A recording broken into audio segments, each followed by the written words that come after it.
Hello, আমি তিশা। আজকে আমার মেকআপ ক্লাসের আরও একটা দিন। সকালে ঘুম থেকে উঠে বড্ড ল্যাদ লাগে আমার। কিছুতেই তাড়াহুড়ো করে রেডি হতে ইচ্ছে করে না। আজকে ভাবলাম একটু অন্যরকম স্টাইল করব, তাই সালোয়ার পরে যাব।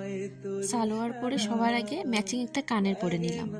তারপর নিজের স্কিন কেয়ার সেরে ভাবলাম আজকে একটু সেজে গুজে যাব। আর আমার সাজের মূল বিষয়টাই হচ্ছে ব্লাশ আর লিপস্টিক। তারপর পুরোপুরি রেডি হয়ে বেরিয়ে গেলাম।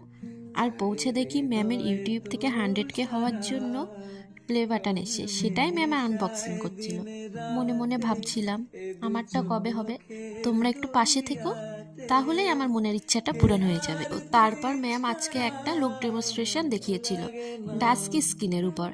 একটা হলদি লুক ক্রিয়েট করেছিল, এত সুন্দর লাগছিল দেখতে। একটার পর একটা যখন কমপ্লিট হচ্ছিল আমি তো জাস্ট হা করে তাকিয়েই ছিলাম। মাঝে মাঝে ভাবি লাইফে একটা ঠিক ডিসিশন নিয়েছি ম্যামকে টিচার হিসাবে চয়েস করে। আর এই যে আমরা সবাই। আর লাস্টে এখানে চলছিল ভিডিও ফটোশুট। চলো তাহলে আজকে এই পর্যন্ত, দেখা হচ্ছে নেক্সট ভিডিওতে। টাটা।